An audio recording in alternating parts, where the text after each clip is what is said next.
Alright everyone, welcome to Tower Horsepower, and today we are taking a look at the 2021 Jeep Grand Cherokee L Limited 4x4.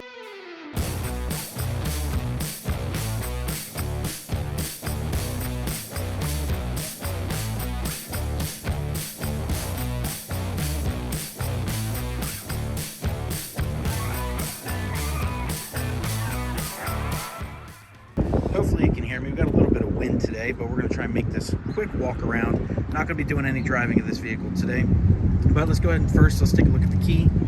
Alright, so here we have the key for the Jeep Grand Cherokee L. Very nice. Not necessarily leather wrapped, but a sort of a soft plastic. You got the unlock, lock, remote start, the power lift tailgate, and your panic button. You got some nice little chrome accents around. You got the Jeep on the back, but it's a very nice solid. Got my finger stuck there. And the very nice solid feeling key. Kind of goes with the premium look to match the chrome on the front of the vehicle. So here, as you can see, all new design. Actually, let's do a comparison. So here you have a regular Grand Cherokee. And then over here is going to be your Grand Cherokee L. So a lot of difference in the design. More pronounced hood line, kind of straight cut off the front bumper.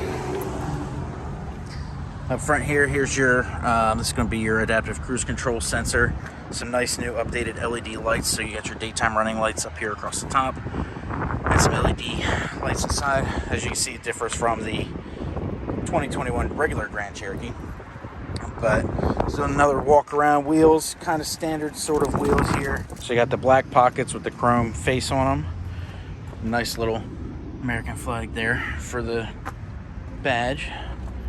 Take a look at the window sticker in a second, but we're just going to do a little walk around here. Here's the L badge on the back, so you got a L with a little like blacked out mark there. Your 4x4, you're limited. Some more chrome along the bumper here. This would pop out for the trailer tow group if you had it.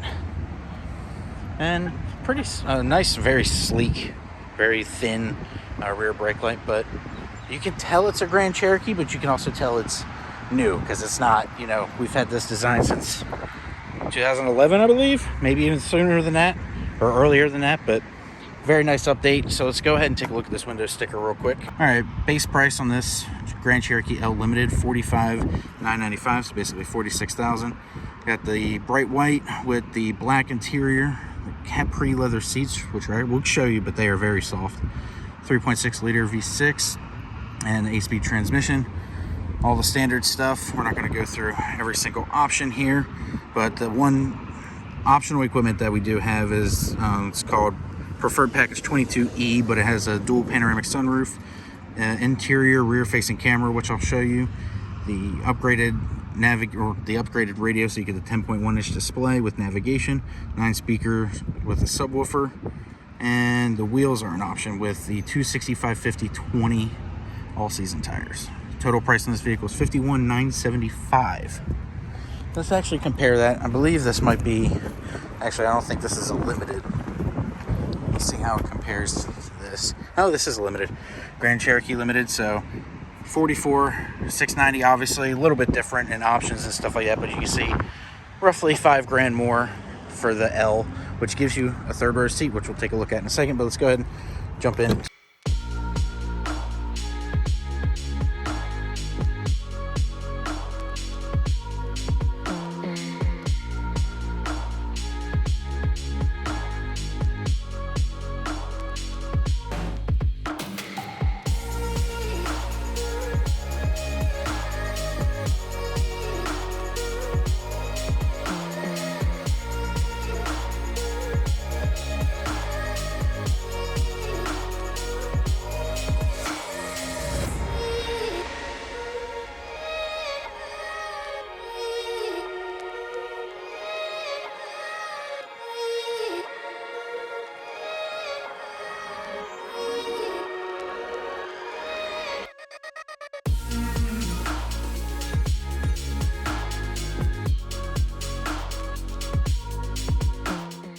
So, door panel, a lot of nice wood. Not sure if it's real or not. Kind of looks real. I don't know, maybe. Doesn't necessarily pass the knock test. Alpine speaker system, some nice leather here. A little different indent though in the Grand Cherokees before, it kind of just fills that up. So that's a nice little styling cue there. Cup holder. The seats, very, very, very, very, very soft leather. Very nice to sit in. I'm not sure how I would do on a long road trip, but they are very comfortable for just when I was driving around the parking lot here. All right, so yeah. All right, so let's move into the interior. We'll sit inside to get out of these car noises, and then we'll talk about it. All right, so I'm going to show you guys the screens here. Try and get them both on one camera view here. We'll go ahead and start the vehicle.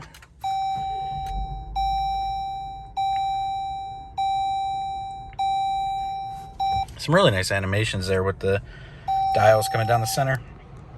So the stop start not ready, driver seatbelt unbuckled, so I guess it only works when you're buckled up. So now you can see, let's turn this down a little bit for the audio noise because it is going full blast.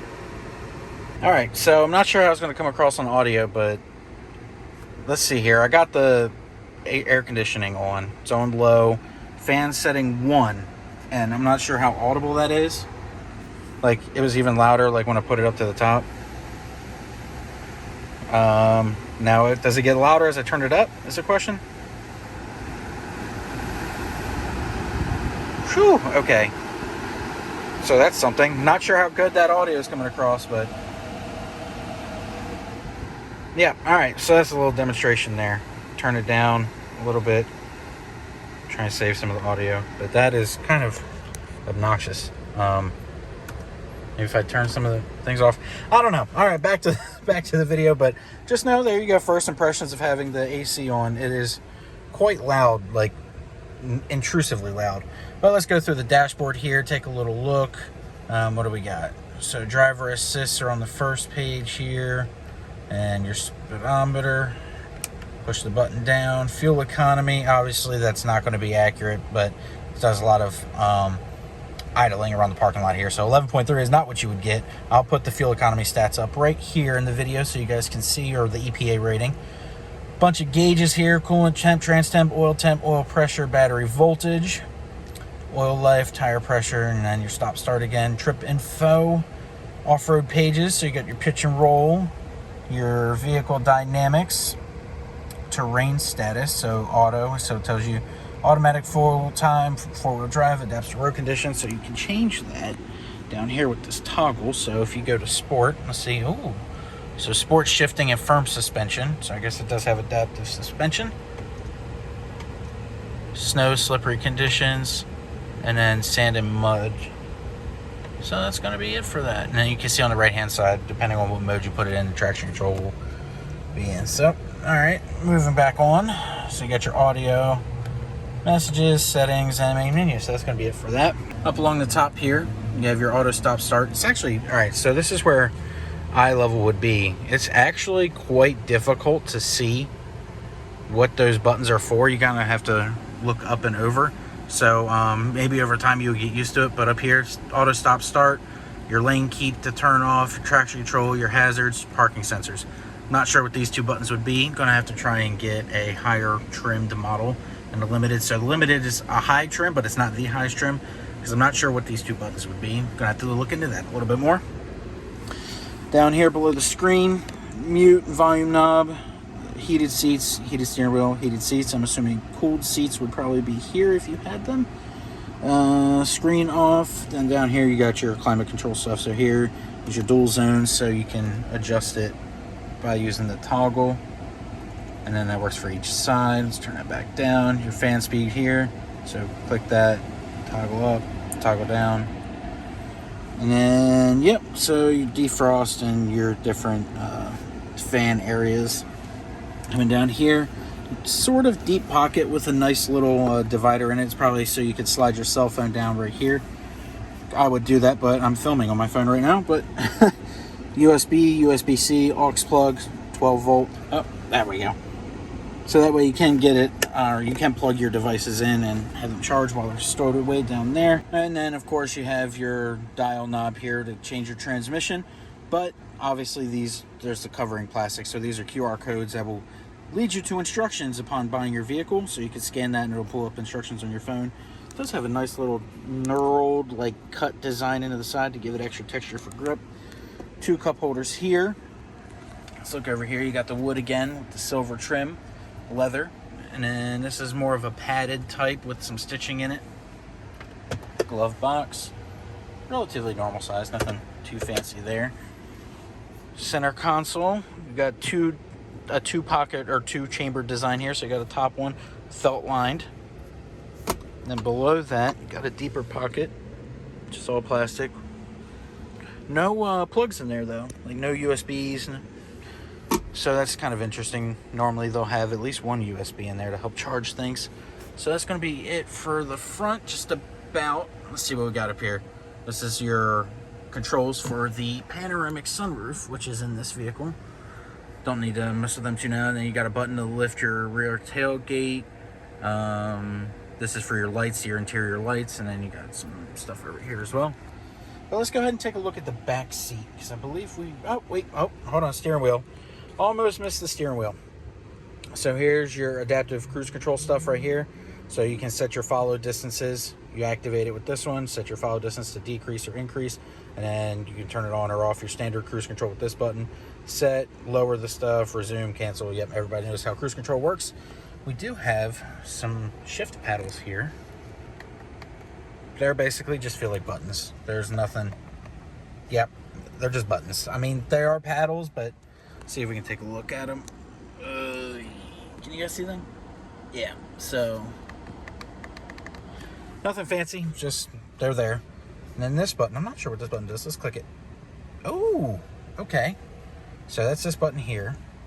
So that changes your dashboard to a different sort of style. So you can, ooh, this is very, very interesting. Trips. So now I'm using this over here, and I'm adjusting through. Okay. So can you put like whatever you want here? No. I think it's just a different view. So like if you're off-roading, I guess maybe. Huh. Interesting. It's more of like, it seems like an off-road view, so you could have like a gauge up. Over here you got some, this is like your adaptive cruise control, so I don't know why it would be off-road.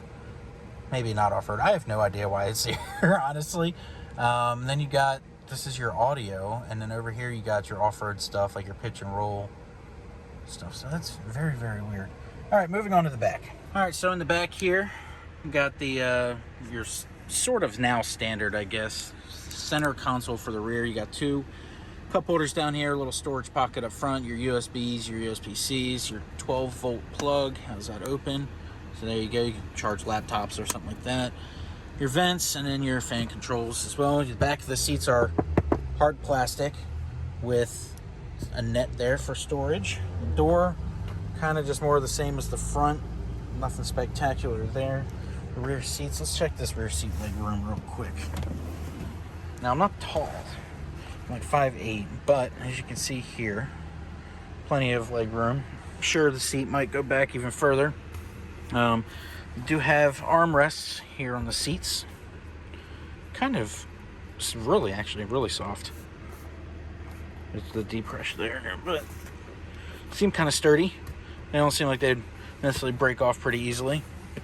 All right, but the cool thing about the Grand Cherokee L is this is a third row Grand Cherokee. So let's go ahead and take a look at how to get back into the third row. All right, so up here, got a nice little lever there. And lift it forward. This one doesn't fold down. It would fold down if you use this one down here. It would kind of collapse forward. But that, you pull this lever up here and it kind of lifts up and out of the way, making your access to the rear seat significantly easier. This one's, as you can see, it folds down on the rear. Nice soft leather as well. It got, looks like a foot vent maybe. Back, or actually before we do that, up here is your rear facing camera, so you can access that from the infotainment system up there. Well, I'll show you that real quick before we close out the video. But yeah, kind of standard. It almost is, you know, Durango-esque a little bit. You got USBs for each passenger back here. The seats are, not the largest, but you know, it'll do for some smaller people or kids. So let's go ahead and open up the trunk and see how much room is back there, because we'll actually be able to compare with the seat down and the seat up, since that is in that position. So to do that, put that down, it locks away. Let's see if this, there you go. So you pull that handle down there and it folds all the way forward. The headrests do fold down automatically upon doing that. Lift that back up. All right, Alright, so I turned off the vehicle and then we're just going to demonstrate it here. So 2 presses with that and boom, automatically opens up. Here we got some floor mats that would be installed before you bought the vehicle. Let's take a look back here. You got, what is this button here? Oh, okay, so you can use that button to close it as well from the inside. Hopefully you guys can hear me. The wind noise is a little tough today, kind of fighting it. Got some storage pockets over here. As you can see, this is the difference with the seats folded. So let's say maybe 2 feet of room here between this sort of limit line and then the back of the seat, and then it goes up to about, what's that, 5 or 6 feet, or maybe 5 feet from the back here up to the second row seat. So plenty of room to store things, especially if you fold the seat down. And to do that, you just pull that lever, push it down, boom, all that storage room. Very similar setup back here to the Durango as expected, because it is a FCA or now Stellantis product. So yeah, now let's go ahead. I'm gonna get in the vehicle again. I'm gonna show you guys the rear facing camera, because I don't think I've showed that on the vehicle before. Maybe on the Pacific review I did. Let's do that and then we'll close this video out for our walk around of the Grand Cherokee L. Alright, so I have done a full review on my channel before of the new 10.1 inch screen as the fans start ramping up again. So I will link that up here in the corner if you guys want to check out my full in-depth review of this particular infotainment system. But let's go ahead and take a look here. Here we go. Here's the fan cam. So you hit the vehicle button over here, fan cam, and as you can see, you can see me right there. There's my arm. So the camera's up there. You can check out basically all 4 rear seats. So it's actually really, really nice. And close that out. And rear view camera, still doing it. Okay, so I kind of ranted about this before. Some of my other reviews. We still have a very low resolution backup camera, even on the Grand Cherokee L. So the Ram trucks have this really super high definition, crystal clear rear view camera. The Dodges don't have it. The Jeeps don't have it. Not sure why that is, but we still don't have the upgraded rear view camera on here. I hope that would have changed by now, but it is what it is. And then here you can hit this button and the 3rd row head seats or headrests would fold down automatically so you can see out the rear view window. All right, so my final thoughts here on the Grand Cherokee L. It appears to be a very nice vehicle. Very similar to a Grand Cherokee, just a little bit more style, a little bit more room. Yeah, probably. I'm not sure exactly if it rides on the Durango platform. It would kind of make sense that it does.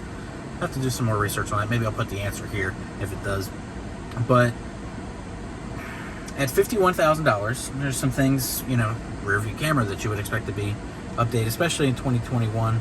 But overall, the quality of the products in here, I would give it an A-. I'm not sure if this wood is, I still don't think this wood is real, so that kind of hurts it a little bit. But overall, it's a very comfortable vehicle. The seats are nice, has all the new tech that you would want, the adaptive cruise control, the nice big fancy screens. So overall, I think it's a very good vehicle. Is it worth $51,000? Yeah, probably, in today's market anyway. But it's not without its flaws. Let's check his off-road pages now that I'm just looking down here. But how many people are really going to be off-roading their $51,000 Grand Cherokee L? Maybe a few. But overall, I don't want to sound like I'm hating on the vehicle, because I really don't. I really like it. I think it looks beautiful. Interior is beautiful. And it's just some things I would rather see updated, you know, for being a 2021. And also having that price tag of $51,000. But that's going to be it for today's video. If you enjoyed it, give me a like, comment below your thoughts on this vehicle.